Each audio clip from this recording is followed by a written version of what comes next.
शुरू अल्लाह के नाम से। अस्सलाम वालेकुम व्यूअर्स, बिस्मिल्लाहिर्रहमानिर्रहीम। आज मैंने बनाए हैं पानी पूरी गोलगप्पे। अपने घर में मैं बनाती हूँ। ये बहुत आसान रेसिपी है, बहुत जल्दी तैयार हो जाती है और इसके अलावा इसको बनाना कोई मुश्किल काम नहीं है। आपके गोलगप्पे किस वजह से खस्ता नहीं बनते, क्रिस्पी नहीं बनते, या फिर अगर बन जाते हैं तो बाद में क्यों नरम पड़ जाते हैं, मैं इंशाल्लाह आपको पूरी टिप्स और ट्रिक्स के साथ इस रेसिपी को बताऊँगी, सिखाऊंगी और आप इस तरीके से बनाएंगे तो आसानी से बन जाएंगे। जिन इलाकों में पानी पूरी आसानी से बाहर मिल जाती है वहाँ पे तो माओं को घर में ये मेहनत करने की ज़रूरत नहीं होती, लेकिन हमारे इलाके में ये मिलती नहीं है और बच्चों को पसंद भी बहुत है।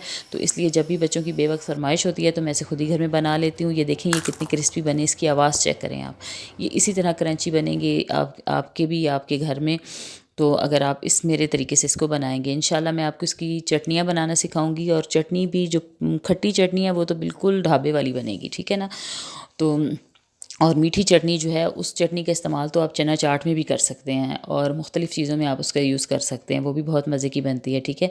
इसके लिए एक दिन पहले आपने ये करना है कि चने जो हैं वो आपने बॉयल करके रख लेने हैं फ्रिज में।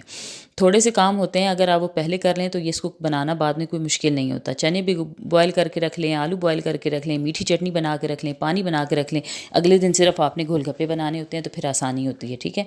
तो अभी ये जो है मैंने ले ली है सूजी 1 कप और इसका हाफ़ कप जो है वो मैं मैदा लूँगी। इसका हाफ़ मैदा लेना है, आधे से भी अगर कम लें तो ज़्यादा बेहतर है, ठीक है। मैंने आधे से भी कम लिया था क्योंकि सूजी मैंने कप को भर भर के ना ऊपर तक कर लिया था। सूजी का कप जो है फुल भरा हुआ था, लेकिन मैदा मैंने उससे थोड़ा सा कम लिया है। यानी कि अंदाज़न से मैं आपको बताऊं तो ये भी मैंने 1 टीस्पून इसमें बेकिंग सोडा ऐड किया है और 1 ही टीस्पून नमक ऐड किया है।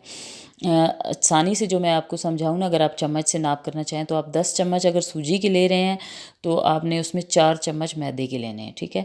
कप से अगर नाप करें तो 1 कप भरा हुआ सूजी का है तो हाफ़ से भी थोड़ा सा कम हमने मैदे का लेना है। उसको अच्छे तरीके से मिक्स करना है। ये साथ में इमली है मेरे पास, खुली इमली, इसको मैंने पानी में भिगो के रख दिया इसकी चटनी बनाने के लिए। अभी यहाँ पे इसको गूंदने के लिए ना आपने इसमें थोड़ा थोड़ा पानी ऐड करना है, उसको हाथों से मिक्स करना है, ठीक है।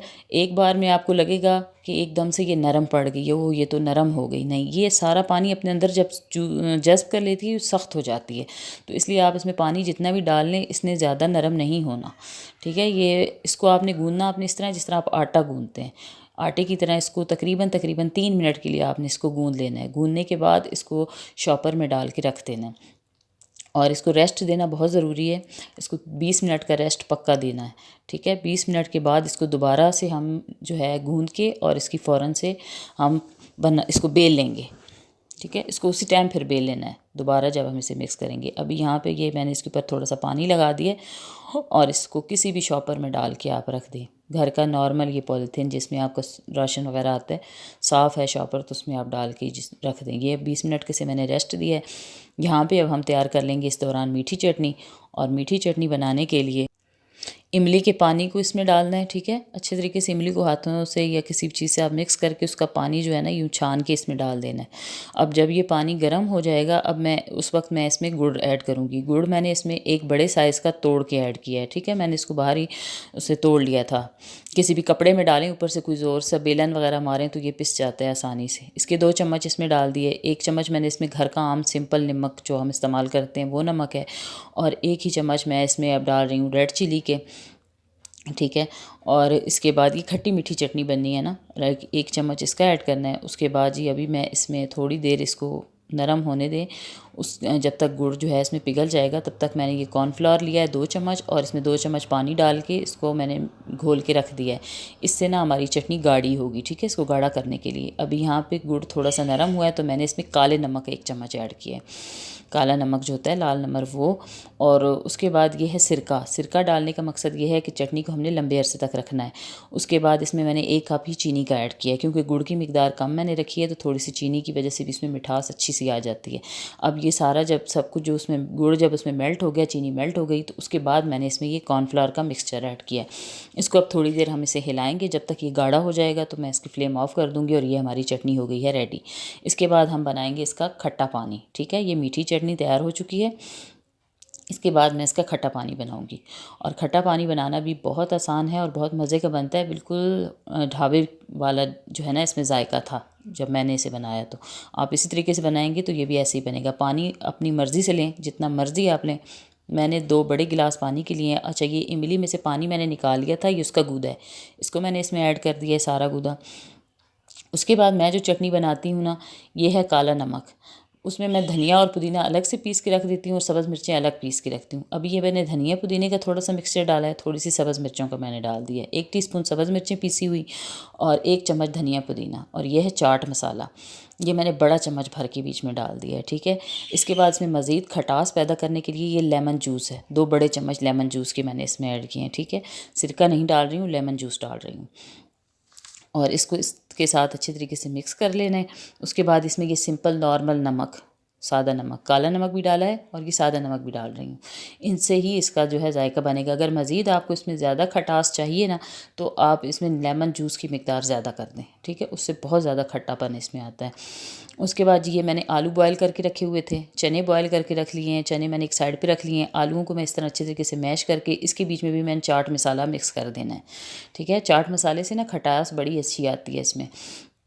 ये 2 सारी तैयारी हमारी चटनियों की हो चुकी है, और प्याज का सलाद भी मैंने बना लिया था। अभी ये जी सूजी को मैंने जो डो बना के रखी हुई है, इसको बाहर निकाला है और यूँ अच्छे तरीके से इसको एक बार फिर से ना हमने गूंद के 1 से 2 मिनट के लिए इसको हिलाना है, मिक्स करना है।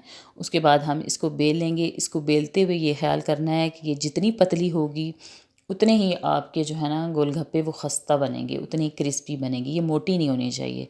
जितनी पतली हो सके आप इसे उतना ही पतला बेल लें। ये देखिए मैंने कितनी पतली बेल ली है।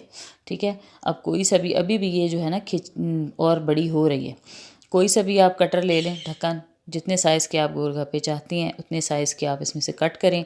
मैं यूँ बनाती जा रही थी। अच्छा, अब इसको फ्राई करने का क्या तरीका है कि अभी ये जो मैंने पहले बनाया ना, इनको मैं पहले ही फ्राई करूँगी, ये आपने याद रखना है। ये पहले बना के मैंने एक डिश रख दी थी, फिर मैंने बाकी के और सारे बनाए। अब सारी वीडियो आपको नहीं दिखा सकती थी क्योंकि वीडियो बहुत बड़ी हो जानी है। मेन काम आपको बता दिया है कि आपने इसको बहुत पतला बेलना है। ठीक है, उसके बाद बेलने के बाद पहले जो आपने बेल के गोलगप्पे जो आपने यूँ बना के टिक्कियाँ रखी हैं, इनको आपने पहले ही फ्राई करना है। ठीक है, दोबारा जो मैंने बनाई हैं उनको मैं दूसरे नंबर पे ही फ्राई करूँगी, तीसरे नंबर पे जो डिश बनी थी उसे मैं तीसरी बार फ्राई करूँगी। इस तरह करके करना है। इस दौरान ये होना है कि हमने हर बने हुए बैच को 12 मिनट का रेस्ट देना है।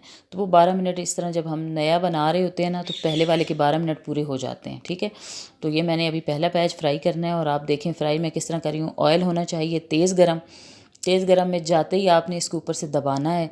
जब आप इसे दबाएंगे तो ये खुद जब फूल के ऊपर आएगा ना, तो इसने खुद ही चम्मच को ऊपर की तरफ धकेल देना है। ठीक है, ये बहुत अच्छे फूलते हैं। और यहाँ पे आपने इसको हाफ़ कुक नहीं करना। आप समझे कि हो ये तो जल रहा है, बाहर से काला हो रहा है तो मैं इसे निकाल लूँ। जितने भी आप ये होंगे ना ऊपर से थोड़े से पके हुए ज़्यादा, तो ये उतने ही क्रंची रहेंगे। अगर आप हाफ़ कुक करके इन्हें निकालेंगे, मतलब इसकी रंगत की वजह से आप कहेंगे कि नहीं हमने इन्हें ज़्यादा नहीं पकाना, ये जल ना जाएँ, काले ना हो जाएँ, तो वो बाद में नरम पड़ जाते हैं।